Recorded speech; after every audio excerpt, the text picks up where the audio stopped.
Hello, everybody. Thanks for joining tonight. We're gonna get going just in a second. Let a few more people join.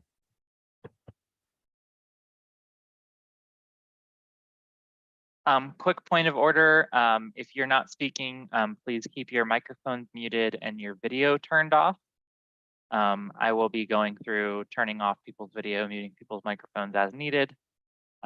If you have something to share or say or anything, you can say it in the chat, or during question times, you can also unmute yourself if you prefer to speak out loud. That's fine too. Let me go ahead and get our slides pulled up and get started. Yes. So you can go ahead and share for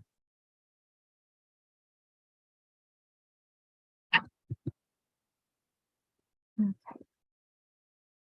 Do we have any of our lenders or partners on the call? I haven't seen anyone. Should we give it a few more minutes?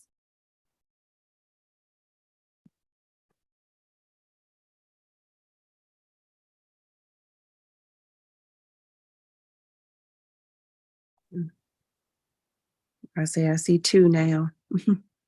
Okay. Yeah. There's Jen. Okay, well, we can go ahead and get started. Hi, everyone. My name is Elizabeth Munyon, and I am the Home Purchasing Coordinator at Maggie Walker. And I am the point of contact for applicants and for home buyers as they're going through the home buying process. And I'll hand it over to April. Hi, everyone. I am April Ward. I am the homeownership coordinator. I handle the after closing process. So you will be working with me after you close on your home. Thanks. And we have Flora. Hi there, Flora Valdez-Tepena. I'm the communications coordinator for Maggie Walker CLT. I handle all of our virtual events, all of our social media channels, websites, email lists, everything like that. Nice to see you all here tonight. Thanks, Flora. And then I see Jen Cox is on the call. Oh, Jen, you're on mute. Oh, we can't hear you. Uh-oh.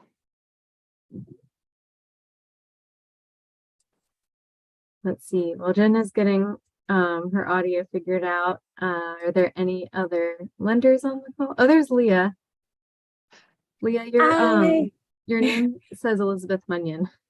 Oh gosh, because you sent me the link through your. Okay, I'm sorry. I just clicked. That must be why. We're trying to figure out what was going on there. Oh, thank you, Flora, for changing my name. Hi, everyone. My name is Leah. I am Maggie Walker Community Land Trust's AmeriCorps volunteer. I primarily do intake for Maggie Walker. So usually if you're calling or sending applications, I'm usually the first person to start that process and get it going for us on this end. Thank you for being here. I'm excited to see everyone and hear everyone's thoughts tonight. Thanks, Leah. Hi, Elizabeth. It's Mary White with Town Bank Mortgage. Hi, April, Leah, Flora. I just wanted to introduce myself to everybody. I'm a loan officer with Town Bank Mortgage, and we are one of the approved lenders for Maggie Walker. And we've done several deals. We've just closed 2 this year so far. And so very excited to be able to work with the buyers. And I really believe in Maggie Walker and what Maggie Walker has been able to offer and will be able to offer with a lot of home buyers. I think it's really a great program. Thanks, Mary. Let's see. Jen, were you able to figure your audio out?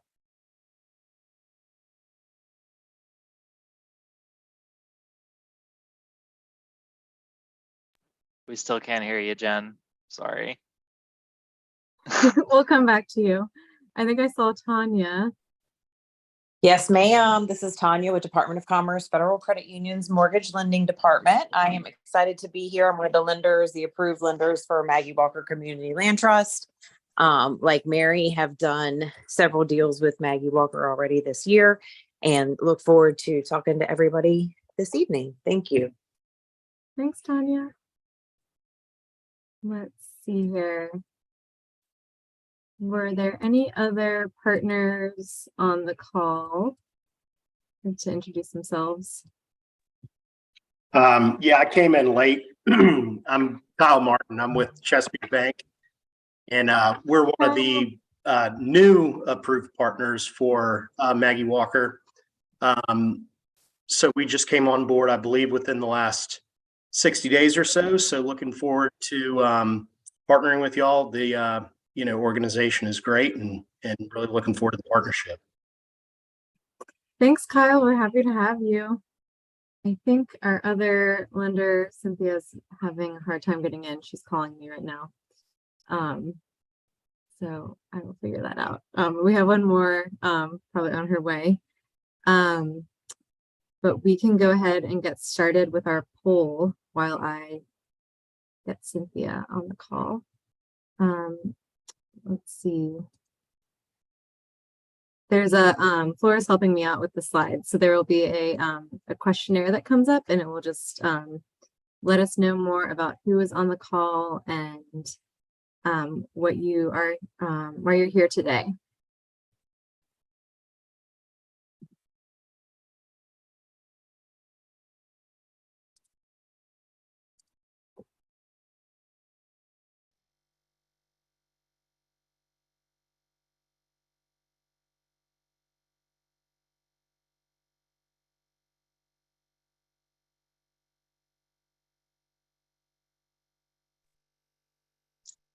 Hi, how you doing, guys? Doing? Hello. Hi. Yeah. Yeah, I have a question. We will have time for questions later on in the presentation. So please hold your questions until later on. Thank you. Okay. Okay.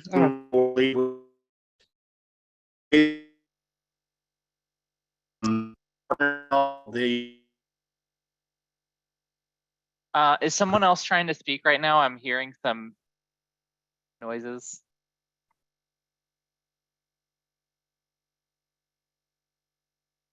Let's see. Do we have the poll results? Yes, here we go.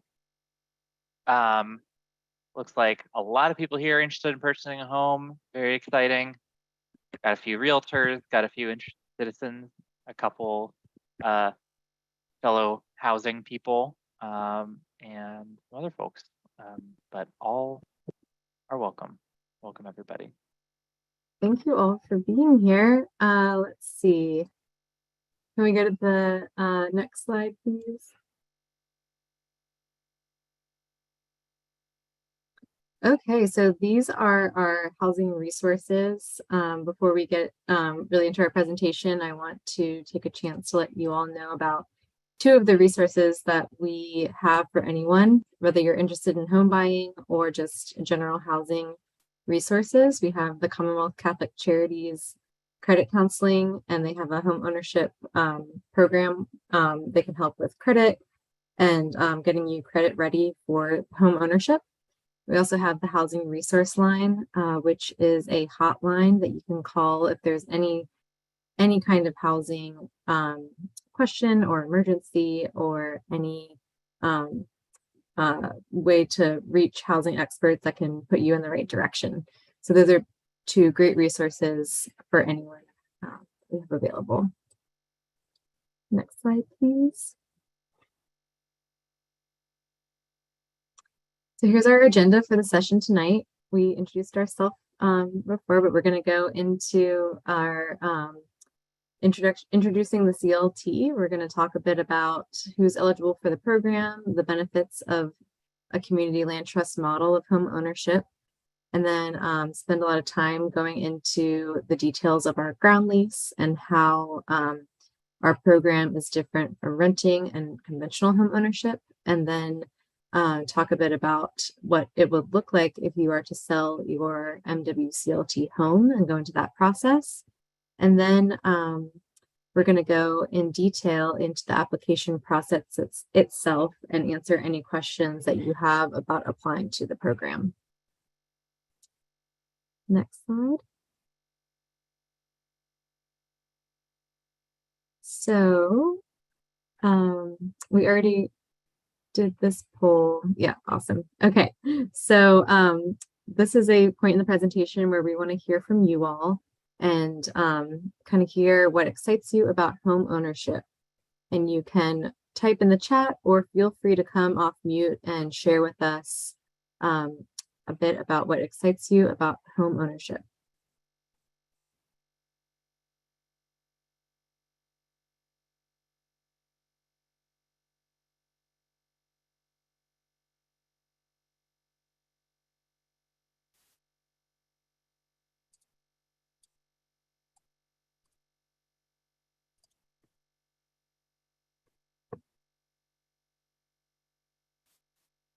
Okay, we have Douglas shared, excited to have a place for the two daughters, having something that is mine. Daniel said more space and making an investment. Thanks everyone for sharing. These are great responses. Having a home for your family, feeling like money is invested instead of with renting, how you're throwing money away, building equity, owning a home and not renting. Someone mentions generational wealth. That's something that we're going to talk a lot about in this presentation. Wow, thank you all so much for your answers here. Let's see. Peace and quiet, a home of your own. Let's see. Yeah, this is a great response. Let's see. Or can we go to the next slide if we get a chance?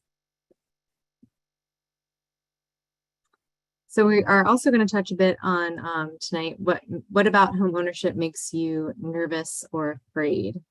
And hopefully we'll be able to address a number of these concerns tonight and make the process seem not so intimidating. Yeah, thanks for these responses. So Douglas again says it's a completely new process. And that can be very, very scary and have a lot of anxiety. So we'll hopefully make some of those things more clear tonight. Credit denial and surprise repairs. Yeah, so there can be things that come up as a homeowner that now you'll be responsible for instead of a landlord, which can sometimes be costly. Being denied, the pre-qualification process. Yes, those are great responses. Luckily, we have a lot of lenders on the call tonight too, so we'll be able to go in depth talking about some of these pre-qualification concerns and questions. And the idea of the down payment. We'll also talk a bit about down payment resources and some other grants and assistance programs that can help with that down payment. Thanks everyone for sharing. These are really thoughtful responses. We're going to move on.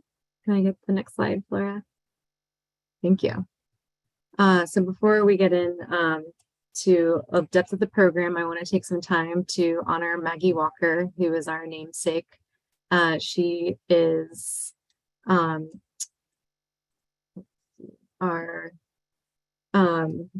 the namesake of our program. In 1903, Maggie Lena Walker founded the St.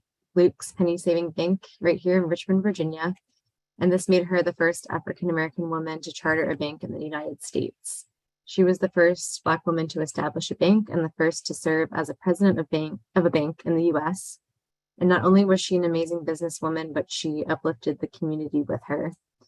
She empowered Black families and created opportunities for them to have stability and economic mobility, and not only had an impact and created opportunities for her community, but she focused on intergenerational investments.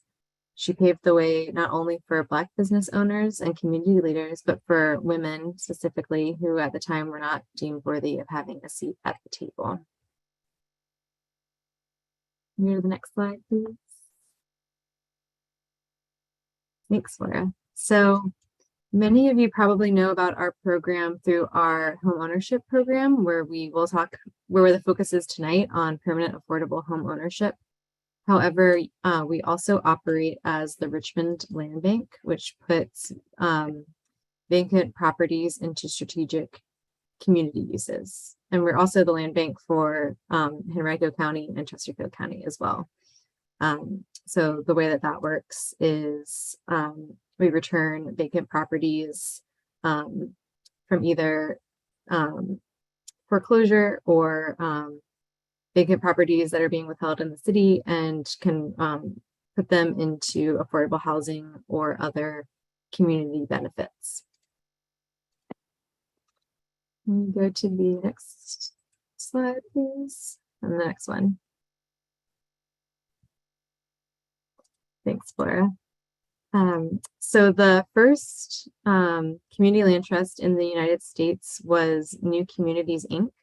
And this was a grassroots movement that evolved out of the civil rights movement. In the 1960s, Black citizens who were sharecroppers were getting kicked out of their homes if their white landlords found out they had registered to vote. So a group of activists bought a large farm, and the intention was to farm the land together while everyone owned their homes on that shared land. And so there's a bit more to this story, but we, as an organization, want to honor the history and uplift the history of racial, economic, and environmental justice and Black-led organizations leading the way forward. Next slide, please. So community land trusts are nonprofit, community-based organizations that are designed to ensure community stewardship of land. And this is done most commonly in permanently affordable home ownership.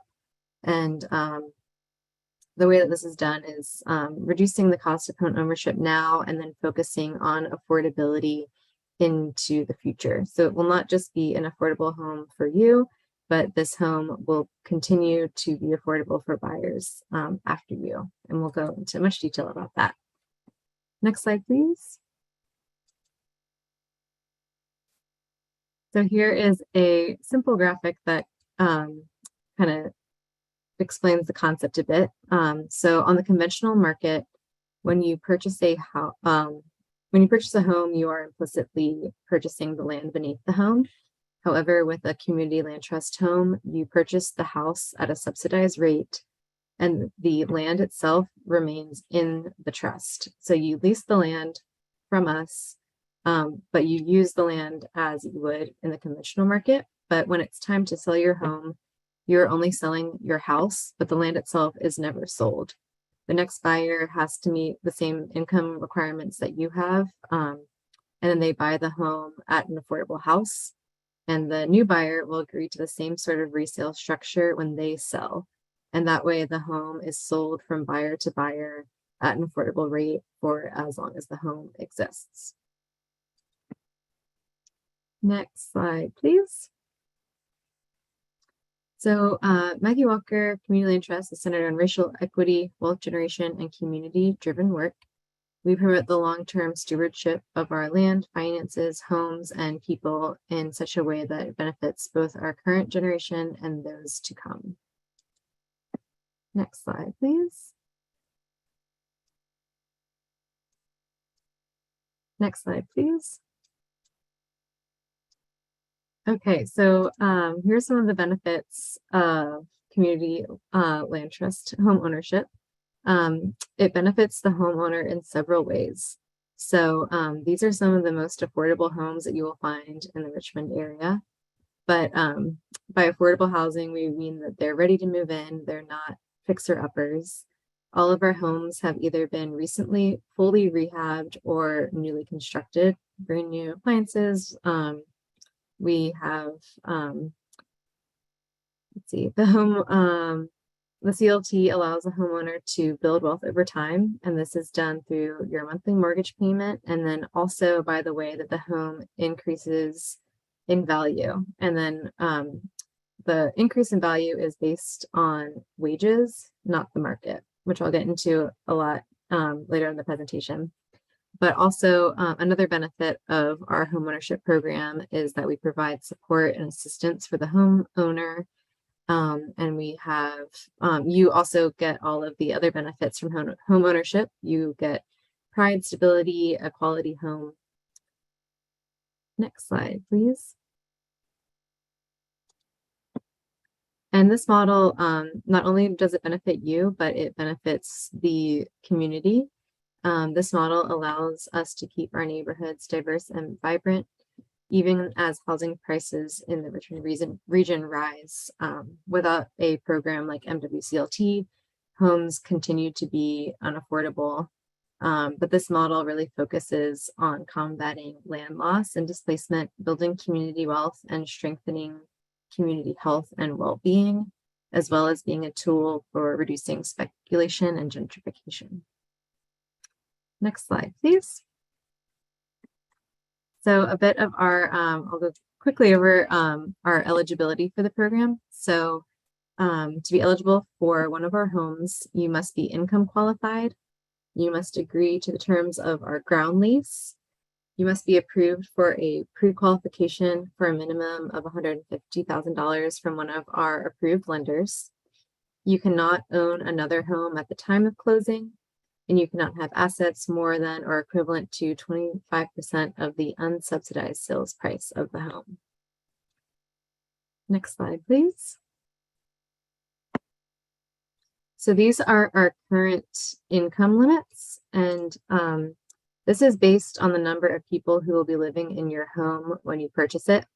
And we have two income limits based on funding, and this varies from locality and from house to house. So we have two programs. We have the 80% AMI, and then we also have the 115% AMI program.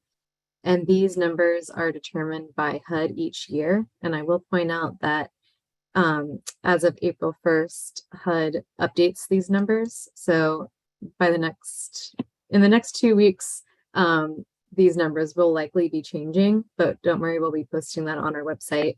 But the general trend is that these numbers have been increasing every year. But as of today, for example, if you have a household of 2 people and the house that you want to purchase has a limit of being an 80% AMI home, you cannot make more than $64,450 to qualify for that home. Next slide, please. And so this is a simple map of where we currently have homes or where we are currently constructing homes. Some of you may have heard about us from our Ettrick Landing development, which is in Chesterfield County. That's currently under construction, and it will be our first subdivision, our first CLT only subdivision. And we are very excited about that project. We also have homes in Henrico County, Varina, and the East End, North Side, and in Richmond, we have a majority of our homes in the East End and in Randolph, Maymont area. We also have a number in South Side, Jackson Ward, and we had our first Carytown house earlier late 2022. So that's a simple map of what we have and what we have in our pipeline for this upcoming year. So how does our program work? Next slide, please. So most of our work is shaped by our ground lease, which is the legal document that restricts the price that the home can be resold, and it ensures that the home remains affordable to you for at least 99 years. And that 99 years, that is intended to go beyond your life and probably that of your children. So a CLT home is fully inheritable. Your home can be passed down to anyone via your will or your heirs by state law. And just to plug in here that we provide wills and life planning documents for all of our buyers at closing free of charge. And so if your heirs choose to live in the home as their full-time residents, they will either continue on the current ground lease or they have the option of starting a new ground lease. And then if your heirs do not wish to live in the house, they can sell it and get the same proceeds from the sales that they would if they had sold it before passing away.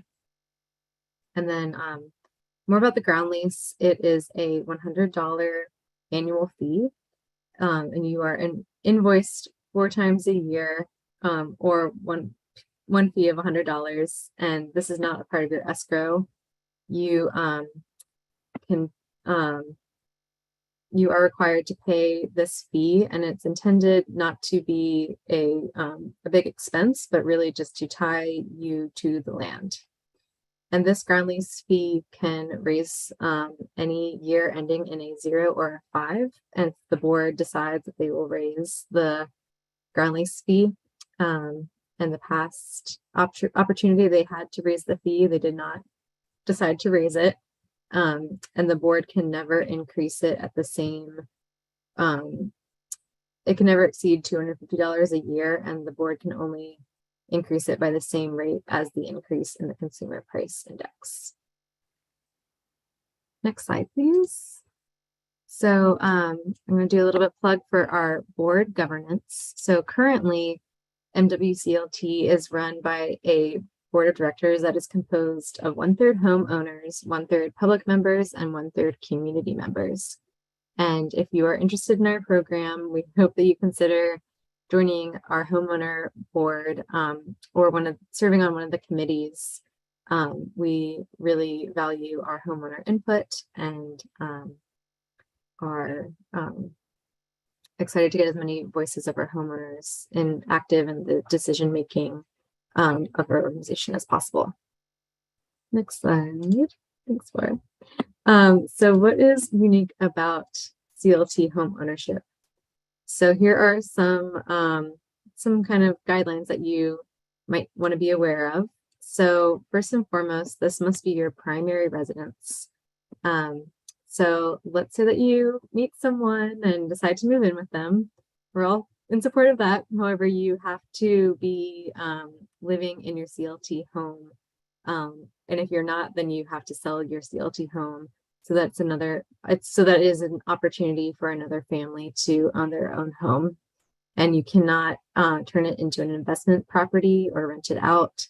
You have to be the sole occupant and live there full time. So there are some case-by-case exceptions to this rule, such as military deployment or a family situation, but you would need to get approval from our board to be out of your house for an extended period of time. And then also all renovations that are major must be approved by our board as well. So that's anything that would be asking for a permit from the local jurisdiction. So any major taking down a wall, putting on a deck, anything that's going to require a permit would require board approval as well. And that's just because we want to make sure that any repairs are done well and that all future repairs are going to serve the interests of future homeowners. So that's usually not a problem, but just something to think about. And then also what's unique about our program is that you do build equity. So you will build equity from your down payment, your monthly mortgage payment, and your home's increase in value that's based on wages. And we are going to go over an example of equity building just in a little bit, but I'm going to use this opportunity for questions. Next slide, please. And let's see, Jen, is your audio working? No worries if not. I have a feeling the answer is no. Well, we can go ahead and do a plug for this little house right here. It just sold this year. It's our first Carytown home. That was a partnership with Project Homes, a 2-bedroom, 2-bathroom home. And this property sold for $168,000. Yes. so cute. I love it so much. It's so cute. Sheila Powell, I see you have your hand up. Let's see, approval for a fence. So that is a case by case situation. Sometimes our houses come with fences, but typically if you're building one after you are purchasing it, you would want to get approval for that. It depends on the type of fence, I think, because some of them don't Mhm. require building permits, right? But That's some of them true. do. Correct. Yes, case by case situation. If it doesn't require a building permit, you can just go ahead and do it. But if it does, then you'll want to get approval for it. And then there's a question about requirements for pre-approval. Let's see, would any of the lenders like to so each lender has kind of their own version of similar requirements to get a pre-approval, but we will go into this a little bit more in depth. But if any of the lenders on the call would like to take a stab at it, you can come off mute. Elizabeth, this is Mary White at Town Bank. Hi, Mary. Hey, so getting pre-approved can be a daunting process. We do, as lenders, have minimum credit scores. Typically, I think for many of us, the minimum credit score is 620, but we also use a lot of automated underwriting systems when we work with buyers, and those systems will drive whether we can do a loan or not. And sometimes that means we may have to help work with the buyer to get their credit score higher, maybe pay off some debt, work on savings and other things. So going through your pre-approval process is a very individual process, and each of us as lenders can work with you on that and address your individual situations. But keep in mind, credit is really key to everything in the mortgage world. But I'm sure that other lenders on this call would agree. We are all happy to help work with a buyer when there's some credit challenges. And Commonwealth Catholic Charities does an amazing job, and it's all free and they're HUD approved.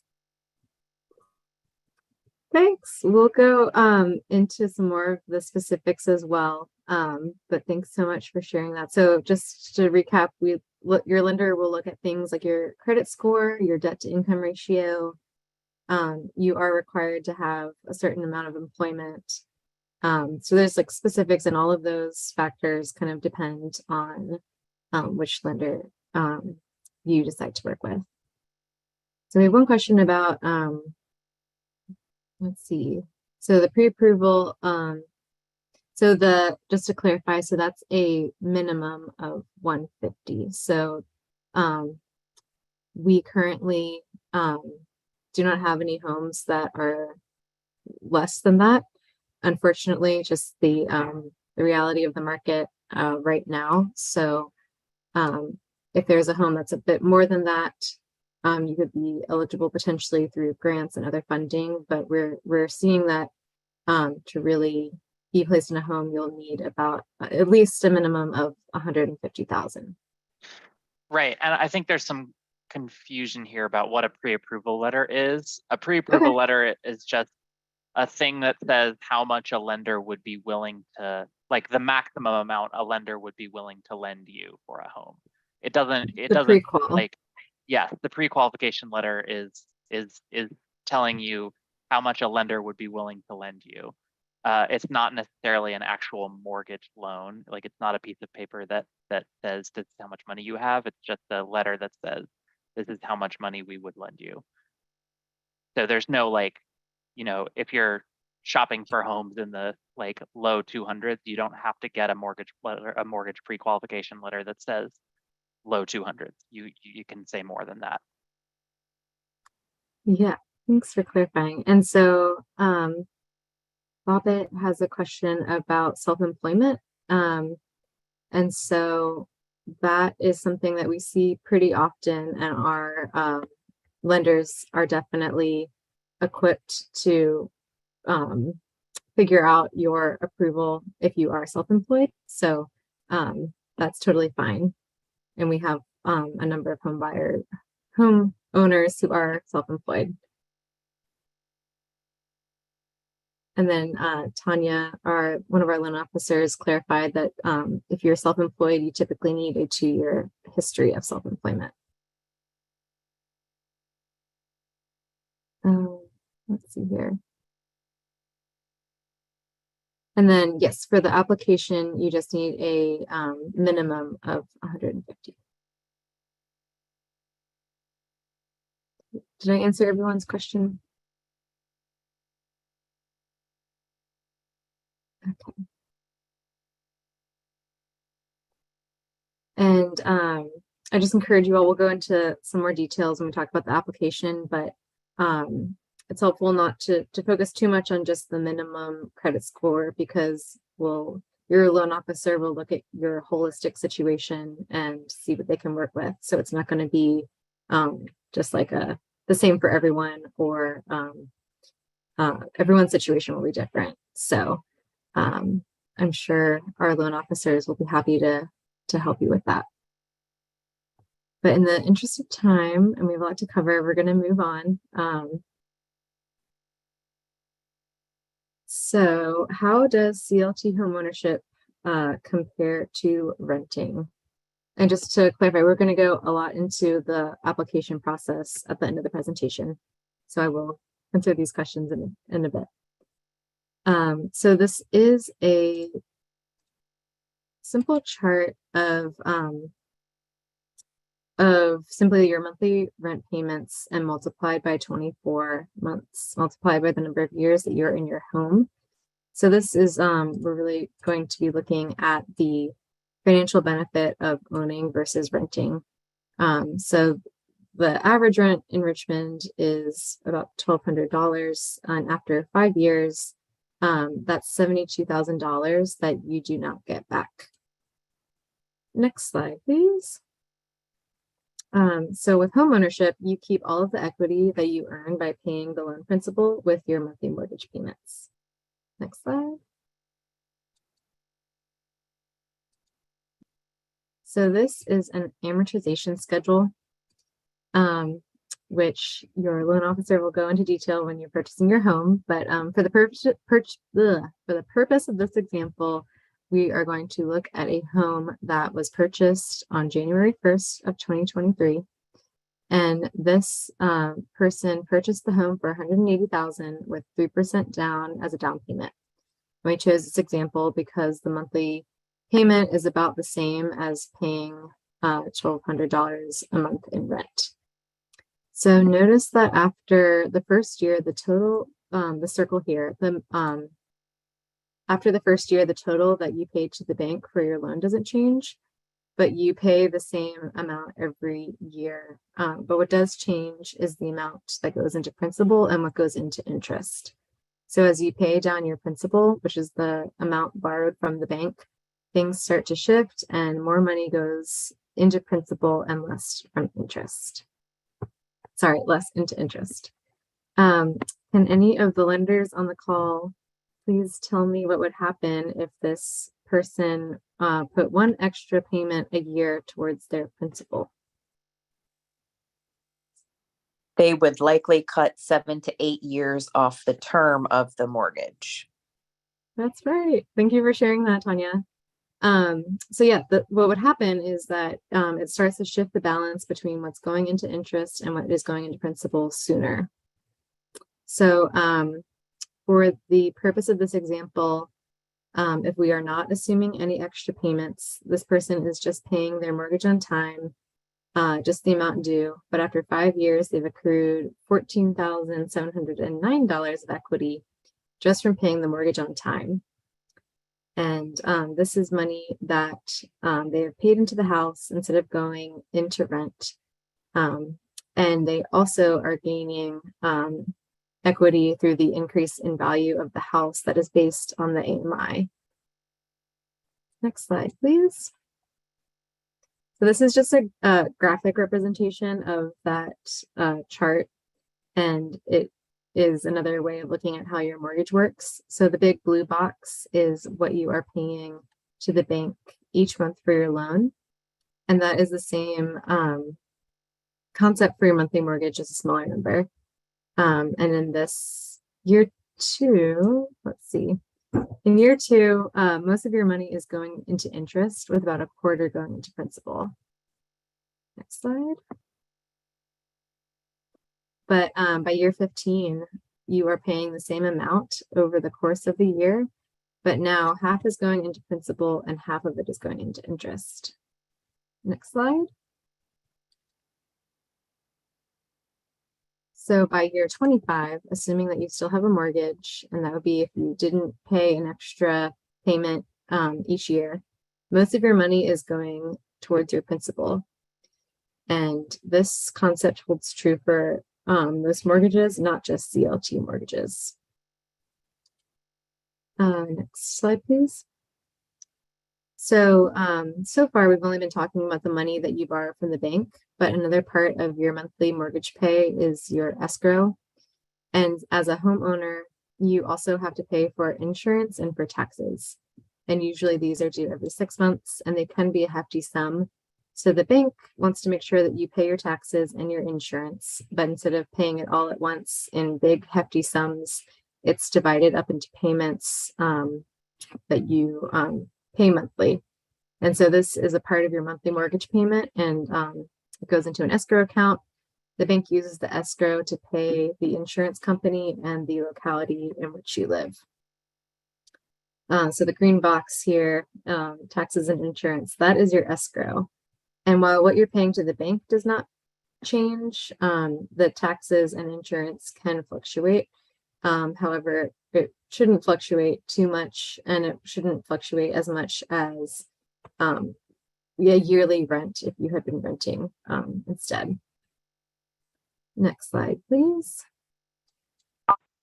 Before we get into questions, I'm going to just do a plug for this house.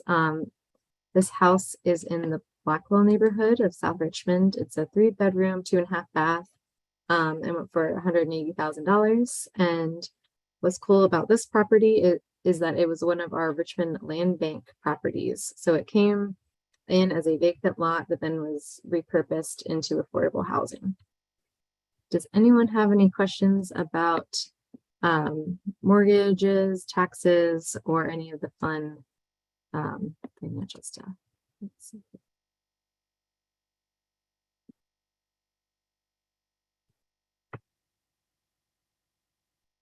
You can feel free to ask one of our lenders a question, or come off mute, or type in the chat.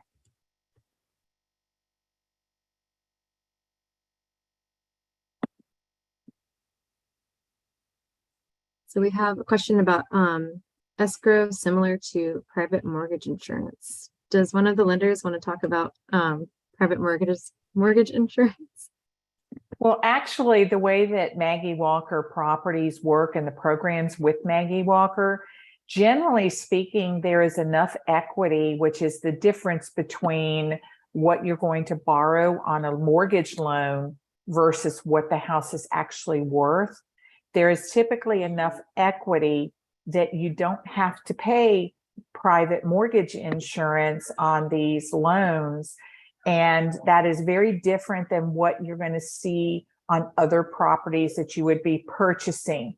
In other properties, even if you have a purchase price that's way lower than the value, we're still going to base everything on the purchase price. But with Maggie Walker, because it's a unique property, we're basing everything off the actual market value. So that's a really cool kind of extra reason to work with Maggie Walker, because you're going to be able to do things on your loan program and avoid the cost of mortgage insurance with them that you wouldn't be able to under any other program. Yes, thanks for sharing that, Mary. So none of our homeowners will have to pay a private mortgage insurance, but they still are required to pay an escrow account, because that's how you will pay your insurance and taxes. But we will go into taxes and another point of affordability in just a second. Let's see. Yeah, can we go to the next slide, Flora? Sorry, Douglas asked a question, competition for CLT homes. I'm not really sure what the question is, but I'm assuming it whether or not people will bid on CLT homes, and the answer to that is no. There's no bidding process. We'll go into it later, but it's not a competitive bidding process. Thanks, Laura. And then we have a question about the speed of the process, and we're going to be getting that into the details of that in a bit. But the short answer is that it really depends on a lot of factors. It depends when we have homes available, and also depends on if you have any restraints in location or needs within your house. So if you're generally how it goes is if you're more flexible to location or to like number of bedrooms, number of stories, things like that, you might find a home faster than if you are just waiting for one like with your specific location, or it just kind of depends on our pipeline. But the application process will go into detail about how long that will take. Rob Lockhart asked, are you still able to pay off early? I think this is a question for our lenders. Yeah, would any of the lenders like to talk about paying off early? There is no prepayment penalty for paying your mortgage off early. That's right. Thank you, Tanya. And then another question for lenders, and this might be a little bit much to go into right now, but what is the best way to go about raising your score if it's lower than the baseline? There's a lot of different ways that you can improve your credit scores. Some of the ways are, if you don't have a credit card, get a credit card, use it once a month, pay it off when you get the bill. You don't have to charge any more than $25. Pay down credit card balances so that your balance doesn't exceed any more than 30% of the credit limit. Sometimes you may have to pay it down to $50. Pay off collections. A big thing that's going to be happening March the 30th is anyone that has medical collections under $500, those collections on March the 30th will actually be removed from your credit report as if they never existed, and it's removed from your credit history. And we have actually seen buyers whose credit scores have increased by 80 to 90 points just by that happening. Wow, that's great news.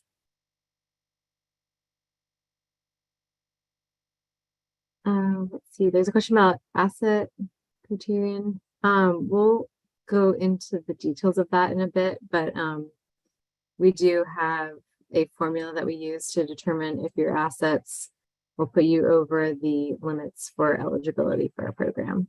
But we can go into that in a bit of detail later. Was that all the questions currently? We'll have many opportunities for more questions. Okay, let's go on to the next slide. So taxes. So here's another fun fact and another point of affordability in our program. So because Maggie Walker operates as the land bank for the region, the land is tax exempt. So you are responsible for the taxes on your house, but not for your land. And taxes are deductible if you itemize your tax returns. There's also state legislation that says that CLT homeowners cannot be taxed on the full market value of their home. So they can only be taxed on what they can sell the home for. And so this is just another affordability feature that helps our buyers in really high value real estate markets. Next slide. So maintenance. So you are responsible for the upkeep of your home and any necessary maintenance. So we do have a warranty for our homes. It's a year, but anything after that and anything that's out of warranty, like a broken appliance, leaky roof, broken windows, things like that, after a warranty, they are your responsibility. And also you are responsible for the upkeep of your land. So mowing the lawn, taking care of dead trees, etc.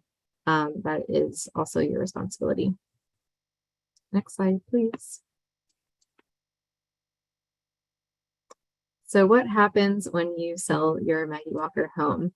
And this is where you might want to pay close attention. We're going to talk about an example of the resale formula and how you build equity through our program. Next slide.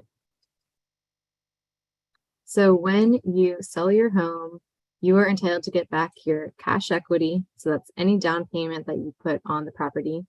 You are entitled to get your earned equity. So that is the loan principal that you pay off by making your monthly mortgage payments. And you are also entitled to your home's increase in value. And again, this is based on the percent increase in the area incomes while you were in your home. Next slide.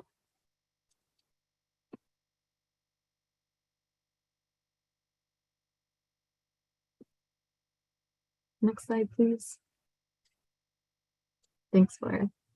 So I'm going to walk through and, oh, sorry, back one. I think it's slow. The one with the house on it. Thank you. So this is a example from a real example of one of our homes that was sold in the Randolph neighborhood. This home appraised for $215,000 and was sold for $145,000 through subsidies. So actually those numbers are not updated on my notes. Sorry, everyone. This home was appraised. Oops, sorry, Flora, can you go back? Thanks. It says my internet connection is unstable. Am I? You're okay on my end. Okay, thanks. So this home appraised for $261,200, but we sold it for $180,000.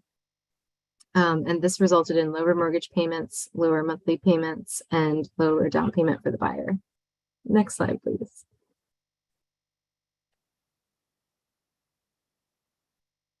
So when this home was went to go resell, we start with the original price. We calculate the increase in the area median income while the person has been in this home. And so the year that this home was, when this home was originally purchased, the area median income was $83,200. And then when the AMI, when the buyer sold the house, the AMI had increased to $90,200. And that change, which is $7,000, was about 8.41%, which equals $1,200, So the equity would be that $1,200, or sorry, $14,580, plus an original down payment and plus any original principal that has been paid in the mortgage payments. I will just say here that if the AMI decreases during this time, you will not incur a loss and you can resell the home for the original sales price. Next slide, please.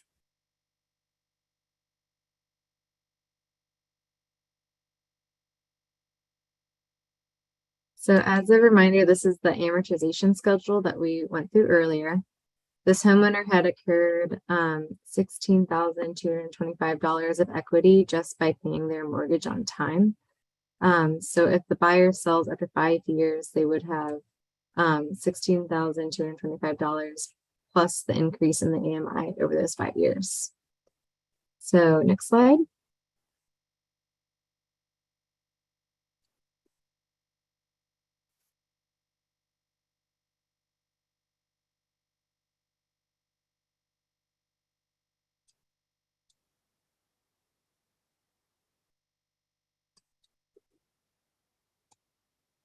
Thank you. So in the 5 years that this home buyer has been in their house, they have earned $16,200 plus their $14,580 from the home's increase in value to a total of $29,289 in equity, just by paying their monthly mortgage on time and the increase in area median income. Next slide.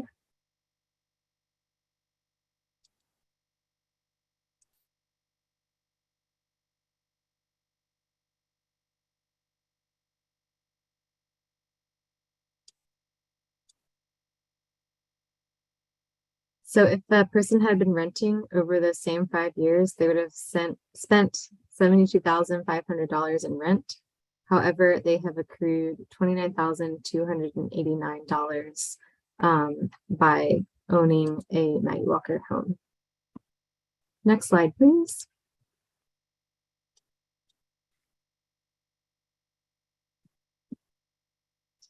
So this model makes it possible to keep this home affordable for future families who may be in a similar economic situation that you are in right now. And again, we take the original sales price and we add on the increase in the value of the wages and then get this new price of the home.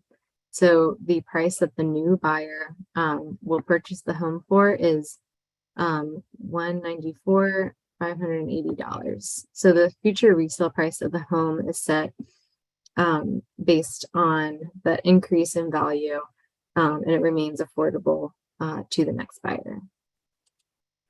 Next slide. This is a home in Churchill that is a 2-bedroom, 2.5 bathroom, sold for $160,000, and it was built by our partner Project Homes using land from the Richmond Land Bank as well. And this is another opportunity to ask questions for staff and for our lenders.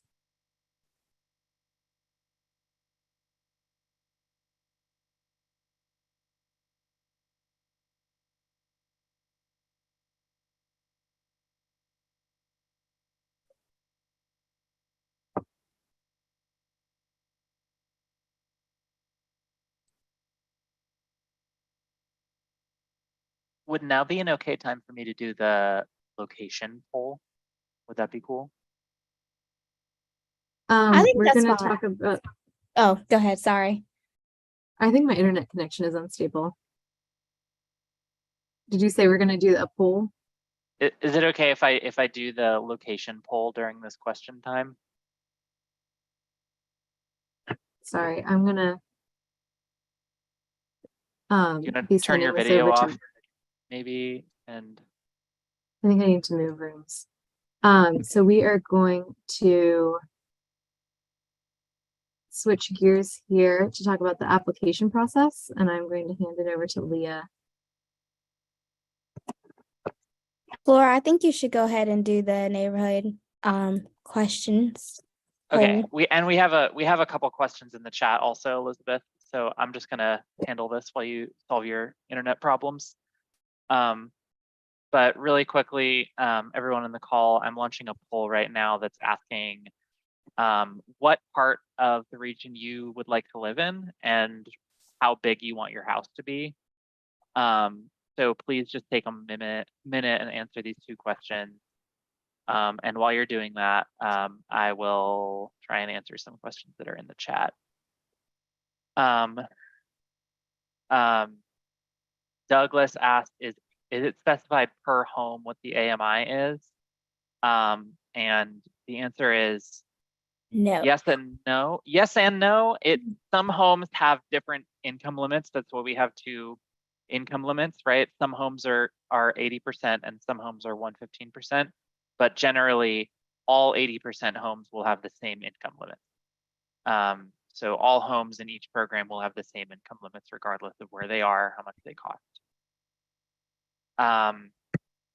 Do we have 5-bedroom homes in this program? Currently, no.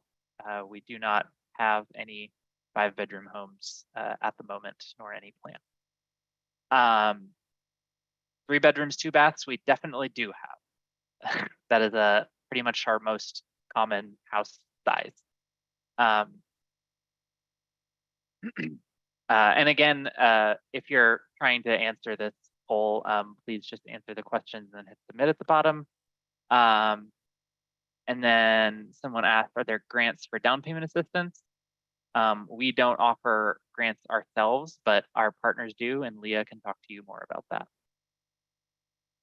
Yeah, so we obviously our lenders can speak a lot about the grants that they offer individually through their institutions. So I totally encourage you to reach out to them for options. But we do have partnerships with Home Forward, and they offer down payment assistance. And then Spark funds as well. So you just ask more about that, and we'll email you over the details. So feel free to reach out to me, and our emails will be listed after the end of this presentation. Thank you for including Home means housing opportunities. It's the organization Housing Opportunities Made Equal. Thanks for including that, Flora. And Daniel asked if typically monthly payments are less than an apartment. I would like to think generally yes, but it depends on the interest rate you get, and it depends on the specific, it depends on what kind of apartments you would be shopping for instead, I suppose. But a lot of our monthly payments recently have been below the kind of median rent for Richmond. Yeah.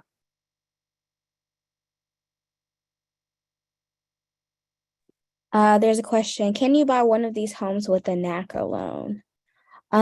Currently, we do not have a partnership with NACA. So we only accept conventional. Flora, you can correct me if I'm wrong. But I don't think that loan falls under our qualifications. Yeah, I'm not super familiar. I believe we were looking into partnering with NACA. I don't, at this time, they're not one of our partners.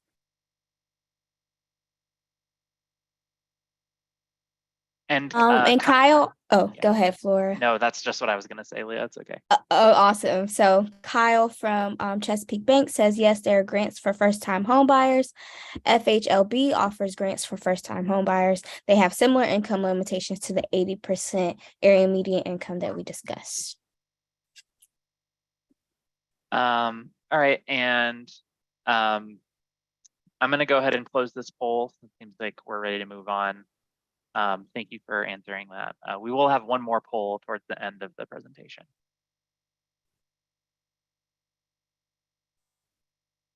And FHLB is the Federal Home Loan Bank of Atlanta. It's not a federal government institution. It's kind of deceptively named. It's like a community development financial institution. That doesn't mean anything to you. It's fine. It's a bank. We can access it if we're helping you on the loan side. And I don't know if you guys can hear me. I'm having some feedback issues, so I'm typing in the chat. But there was someone that asked about the healthcare workers, and the Federal Home Loan Bank has one for that as well. Thank you, Kyle. There's also some additional grant funds through Virginia Housing. And with any of the grants, whether you get it from Federal Home Loan, Virginia Housing, Housing Opportunities Made Equal, you can layer the grants together. I've done transactions with as many as 4 different grants. That's not normal, but it can be done. So just so you know that you can layer all these grants together. It's not, oh, I just get one or the other. Thanks for clarifying that. Yeah, and I was gonna say, if I'm sure those combined grants can get you to your 150,000 requirement for the loan. So also keep that in mind. We can access it if we're helping you on the loan side. And I don't know if you guys can hear me. I'm having some feedback issues. Someone asked about the healthcare worker and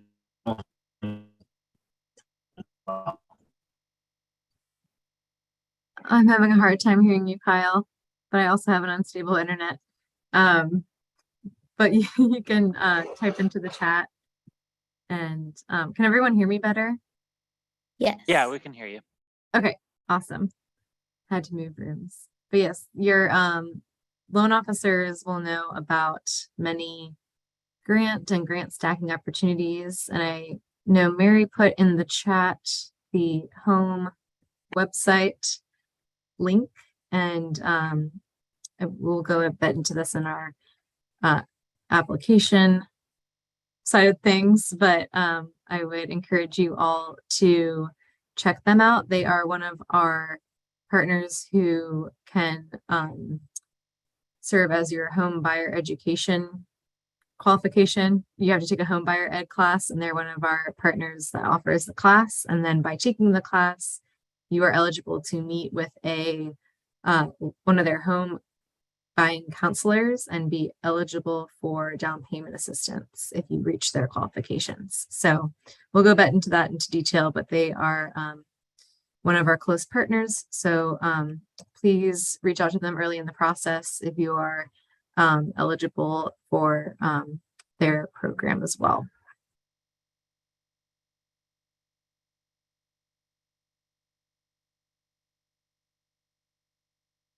Okay. And Mabel, we can, once you get in touch with us, we can figure out the home situation. But I don't know if I can answer that specifically. But let's move on to the application process. We're going to have Leah lead the way here. I'm here as well, but Leah will tell us about the application process. Yeah, let's give Elizabeth a break, everyone. She has been doing a phenomenal job leading these presentations. So I'm glad to meet you here today and tell you how you can apply for a Maggie Walker Community Land Trust home. We can go to the next slide. So here is just a diagram of our current process, steps 1 through 10. Basically, it's a flow chart, so you can be prepared for what comes next in the process. You can find this on our website as well. All right, I think I am ready. All right, these are the lenders who lend to Maggie Walker Community Land Trust. Our amazing lenders, there's a bunch on the call right now, and they've been helping us out along the way. So to purchase one of our homes, you must be approved for a conventional loan through one of these lenders. And specifically the loan officers listed on our website and that are here today. Makes the process smooth for you, makes the process smooth for us. If you have any questions, feel free to reach out via email. Was Cynthia able to hop on? No, she wasn't. I emailed with her earlier and realized that she was your doppelganger who joined. Oh, okay. And I had to remove her and it wouldn't let her join again after that. Got it. Okay. That's another one of our loan officers who couldn't be here due to technical issues, but she is with Virginia Credit Union. Sorry about that. Cynthia's Yeah. awesome. She's great. Sad she can't make it tonight. I know maybe some people were expecting her to be here. We also have to update our website with Chesapeake Bank contact info, I think. And with Virginia, another loan officer at Virginia Credit Union. But like I said, feel free to reach out to us if you want more info. You need more options than you already have, which I highly doubt, but I think we're ready to move on. All right, so this slide shows an overview of the application process with a little bit more details. Shout out to everyone for completing the first step by attending this info session. So step 2 is you apply for a mortgage pre-qualification through one of our approved lenders. Your pre-qualification plus your down payment and any grants must total at least $150,000 to qualify for our program. And it has to be a conventional loan preferably, but our lenders know this, so they will never lead you astray. The next step is to submit an application. You can find this on our website. You include your income document, your income verification documents. You can fax them, you can email them, you can mail them in. We accept all the ways. Safe keep your items for you. So the income verification documents include 3 months of your latest pay stubs or benefit statements for each household member over the age of 18, unless they're a full-time student. We also need 6 months bank statements for all accounts and all adult accounts. That includes assets like savings. What else would they be? Like your stocks and bonds and such. And then we need 2 most recent federal tax returns and matching W-2s. So your W-2s you get from your employer. Your federal tax returns are the document that you file out to the government.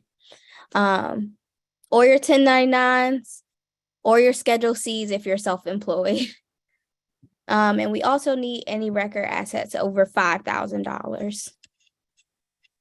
So the next step is you submit a certificate of your education course. Feel free to send everything along at once if you'd like. This is for a HUD-approved homebuyer class. We have a link on our application to the HUD-approved classes where you can find where to sign up and where to register. And then once all your documents are submitted, 2 people on our team will process your application, and you will receive an eligibility or denial confirmation email upon completion. When people send me an application, I usually try to respond within 24 to 72 hours of receiving it, depending on the influx. Our office is closed on Fridays, so please be understanding of our time and that we're not going to answer calls or emails on Fridays. But usually that's a good time frame. And, finishing this process is really dependent on how quickly you can get these items to us. So once you receive your eligibility email, you enter the applicant pool. Once you're in the applicant pool, you'll receive messages about available Maggie Walker Community Land Trust homes as they come through our pipeline. You'll mostly be receiving these emails from Elizabeth. The applicant pool differs from our traditional wait list in a way that every applicant has the opportunity to put a contract on a home that their loan can accommodate. If multiple applicants put an offer on a home, we will utilize our buyer prioritization process, where you can find directly under our application online to see the kind of point system that we use to promote fairness and equity in our decision-making process when it comes to having multiple applicants apply for one home. I think we're ready to move to the next one. So this is just a short list, but these are the funding and grant opportunities that we have, available through our partnerships. So you can apply for VITA Match program with Southside Community Development and Housing Corporation. We spoke about housing opportunities made equal. You reach out to them for counseling service and access to down payment assistance. We have our amazing lenders on the call. They've listed so many additional grant opportunities. So feel free to reach out to them and inquire more on that aspect. And then the time as far as that goes is you can expect your closing to take 45 days with grants. And you should allow at least 60 days if you take advantage of grant opportunities. Yeah. So what are the next steps? All this great jazz. So the first thing, before I can even lay an eye on your application, please get a pre-qualification letter from one of our approved lenders. That helps us be able to be ready to move forward in the process and kind of know what kind of it helps us cut time. Yeah, things like that. So after you do that, you review our application, you can pick it up in the office or access it online. Maggie Walker CLT.org. And then you collect and you send your documents to us. So like I said, email, mail in, fax, all of the above work. And then you submit your complete application and supporting documents through one of the following methods. Scan, and you can email them to applications@mwclt.org. You scan the documents and fax it to 804-915-8946. Or you can mail and drop it off at our office on 205 North Robinson in Richmond, Virginia. If you fax it, feel free to send an email to applications@mwclt.org to make sure we received it.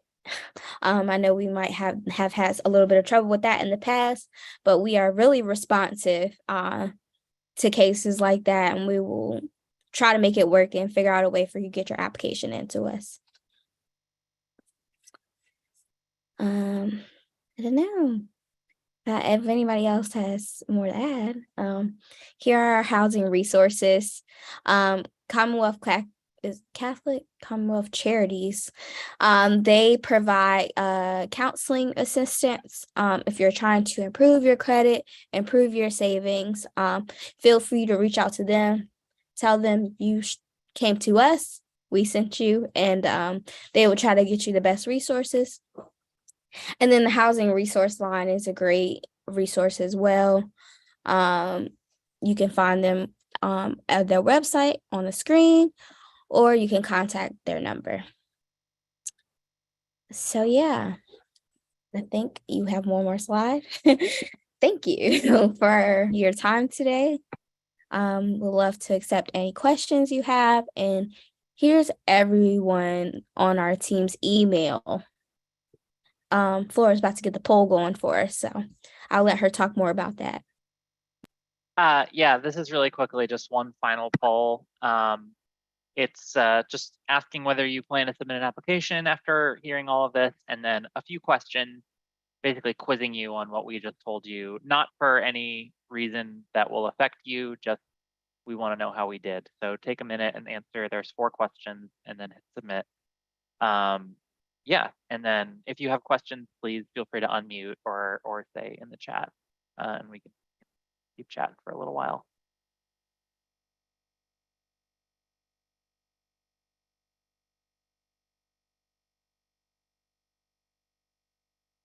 If you have any questions, feel free to drop them in the chat.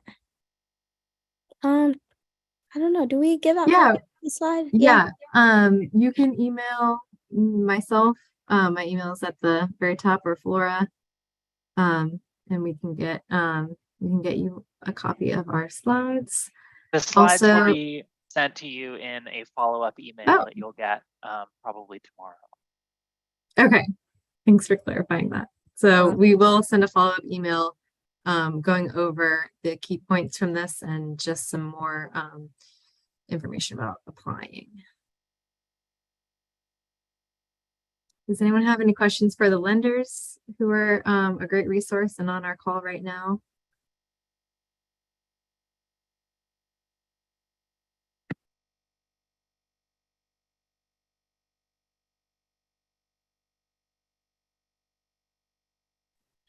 Hi, so I have a question. It's not necessarily for the lenders. My name is Sophia, by the way. Hello, everyone. When you spoke earlier about getting either an approval or a denial, if you were denied that first go round, does that deny you like forever or for a period of time? Or is it just for that moment, you need some work done, here's what we got to do, and you can reapply? Yeah, thanks for asking that, because I think I'll clarify some things. So you'll first apply to one of our lenders to see if you can get the pre-qualification letter. And so if there is like an issue with credit or with debt, then they might recommend you reapply over a period of time. But then for applying for our program, we're really just going to be making sure that you are within our income limits. So if you are denied, that will be because you are over the 80% or the 115% program. So that's really where that approval or denial letter will come in, basically seeing if you are income qualified or if you are over income. And so I will bring this up again just because in about 2 weeks, the AMI numbers will change. So if, for example, if you were like a few $100s over the 80% income, in a few weeks, that might change, and then you might now be eligible where you weren't last year, if that makes sense. And then if, like, I can think of a few other examples where you might not, let's see. That's like the biggest thing, but it will be more income qualified, not about your ability to get an approval.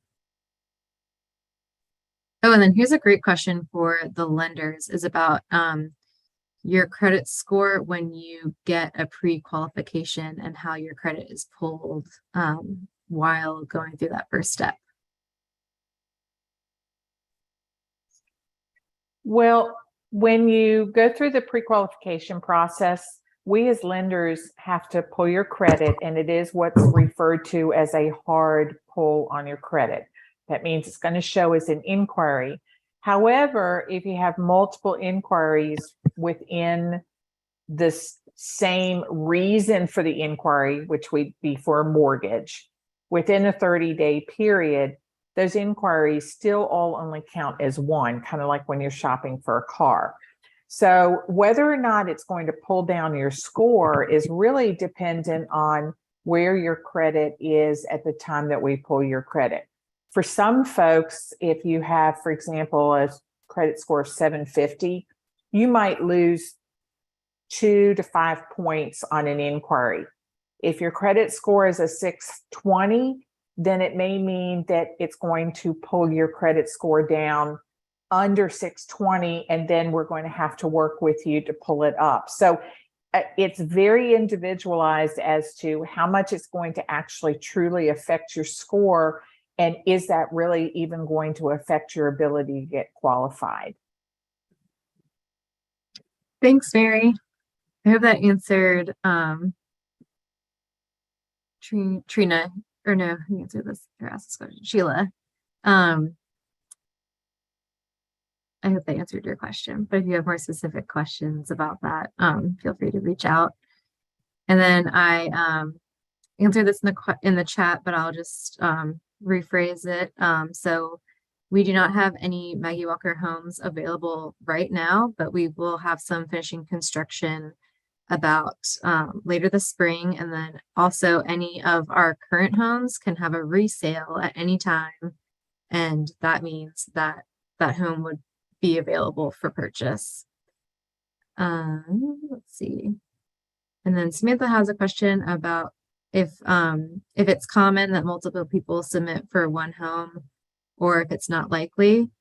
And I have found that it's not really that common, but if it kind of depends where the home is and kind of geographically, if it's in an area of interest, and also if it has a desirable amount of bedrooms, that sort of thing.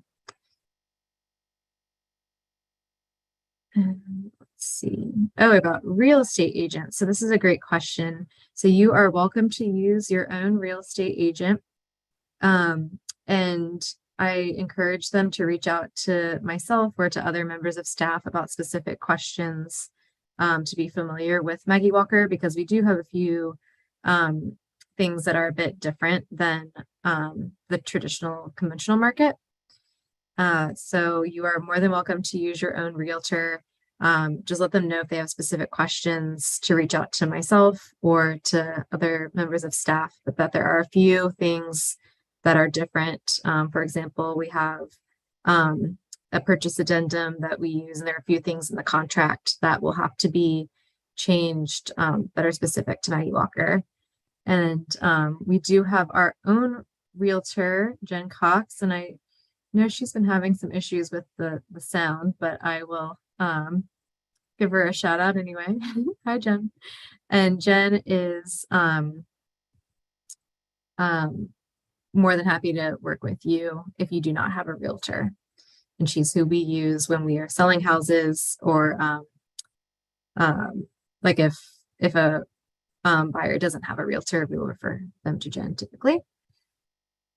Oh, Flora, you might know the answer to this. Construction in Verina. Oh, golly. Give me just 1 second and I will tell you. A ways out. A ways out. A few, I think, yeah.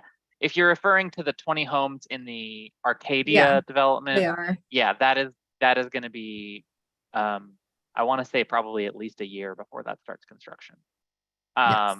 There is another bunch of homes that are also in pre-development that I think might start sooner. But yeah, those are probably not going to be ready this year. Yeah. And then we have a question about Ettrick. Okay, this says, will the subdivision have HOA fees? No. I'm 90% sure that that's correct. I do think that we might have them in the future though, and maybe Arcadia. I don't want to quote anyone. I don't know the answer to that 100% sure. Arcadia, I think, will be having HOA fees because it's like it's not just the CLT development. Yeah. But I'm not sure about Ettrick. I think we have been talking about whether or not we should have HOA fees. Yes. So once we have we're leaning towards no, but we don't know. Yes. Sorry, I can't answer that for you, Douglas. When we know more about this, we'll get back to you. And then Douglas also has a lender question. What is the typical turnaround for getting a pre-approval to actual loan? Second part, how long is the approval good for before you need to reapply?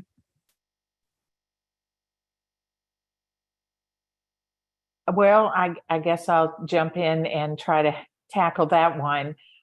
You're typically pre-approvals you can get from your lender. It might take a week. It might take a day. It just depends upon how quickly you can get your loan documents to the lender for the lender to review. In terms of how long is the pre-approval good for, it really depends by lender. I know at Town Bank, our letters don't officially really expire, but your credit report is only going to be good for 120 days. So if you're not able to qualify for a mortgage, purchase a home, and close within that 120-day period, we'll have to go back and update your credit report. If you're still in the pre-approval process, then we'll have to update everything else as well. In terms of then getting to your actual loan and closing, that time period, I think you all have already addressed. Thanks, Mary. Okay, and then there's a question about Virginia Credit Union offering home buying class, if you're a member. So they do, but that is separate from this. It's like a HUD approved home buyer education course. And that is because it's based on funding requirements and certain things that you have to do to be eligible for certain loans and subsidies put into a house. So you are required to have this home buyer education certificate, and that is through either Virginia Housing, Housing Opportunities Made Equal, or Southside Community Development. And you do need to have that to as a checkbox to be in our applicant pool. And then I know Virginia Credit Union, they're offering a home buying class kind of as a bonus for being a member with them, or for using them as your loan officer. And I'm sure that they have a great opportunity just for going more in depth for first-time home buyers, and they may even have incentives.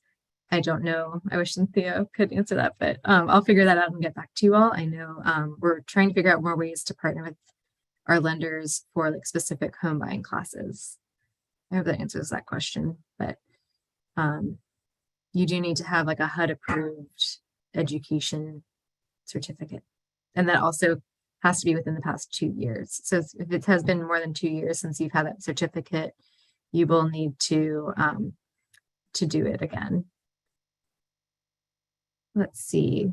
And then if a home in your desired area will not be available within a year or so, if it's safe for you to apply, you are more than welcome to apply at any time. And then if everything looks good, you can remain in our applicant pool.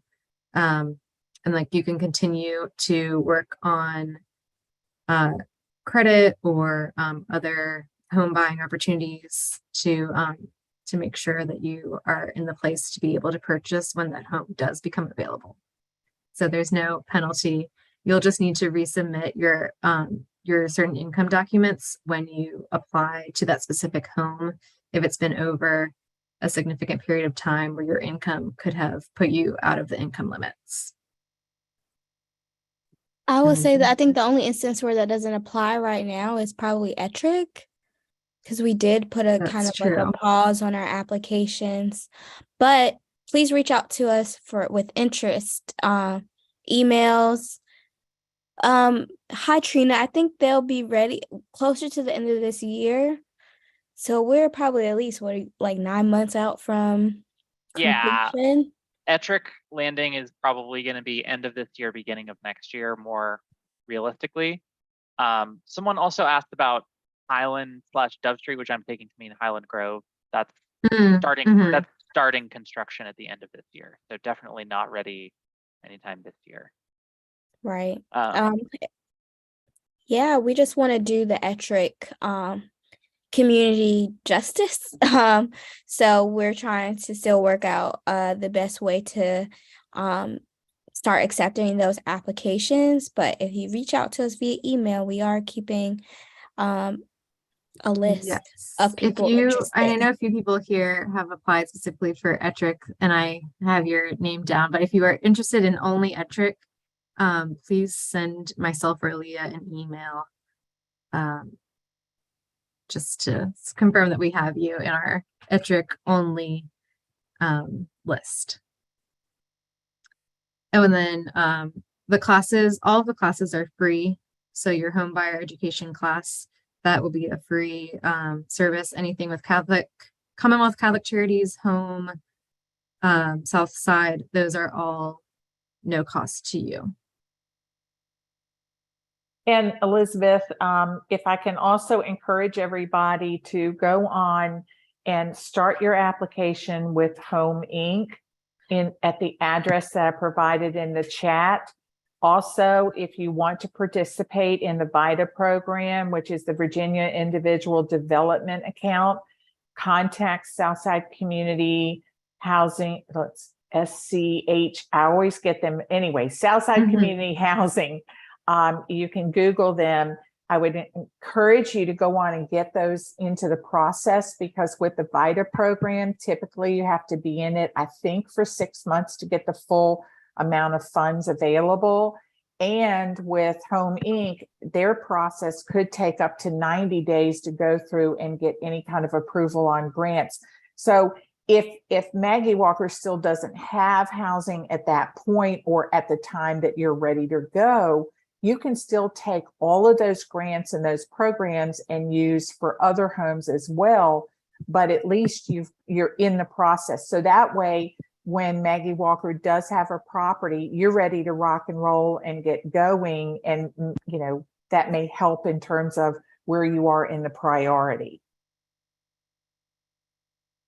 Thanks, Mary. I'm going to drop a link to the VITA program. Oh, someone already did, I think. The VITA program is basically like a match saving program for down payment. So it works by matching the $8 for every dollar that you save up to $4,000. So it's an amazing opportunity, and it's been very successful for folks who have participated in it. Let's see. And I think Flora answered the question about the applicant pool and priority.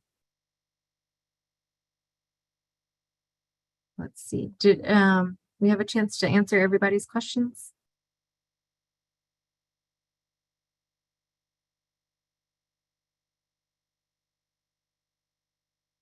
think so.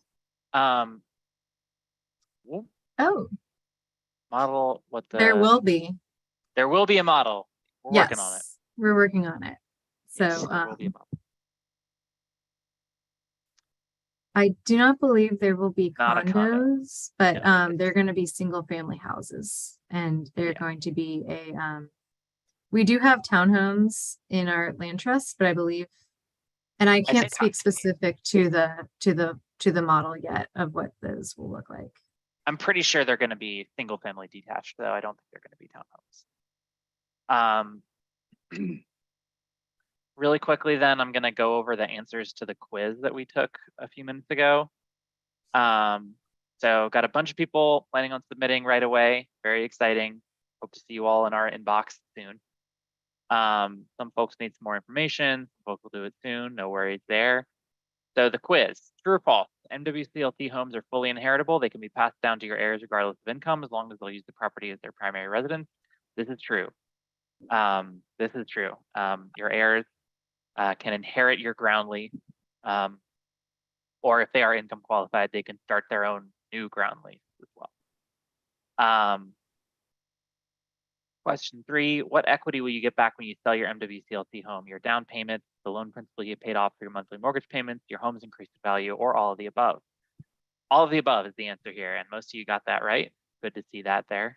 That your, what you own of your house is your equity. The more you pay off your loan, the more equity you have. And then your home will increase in value. And then when you sell that, you get to take that increase in value back with you.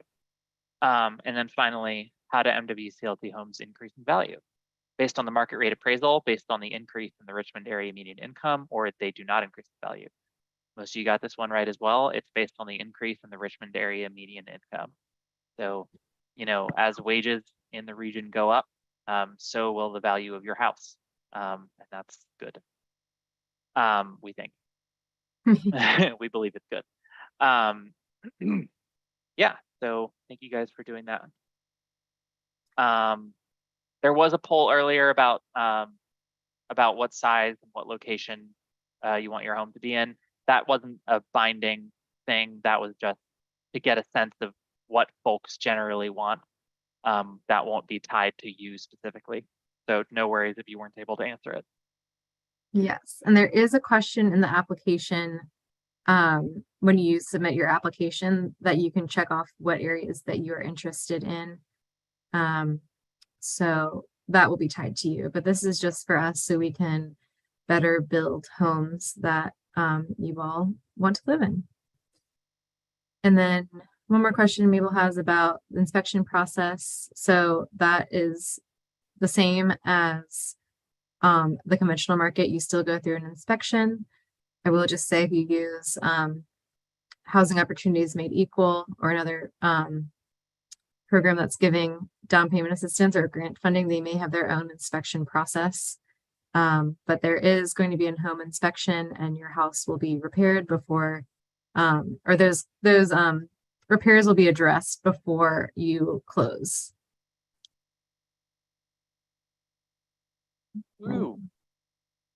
Well, thank you all for spending your Tuesday night with us, and please reach out with any questions you have, and we will do our best to answer any questions and help along the way.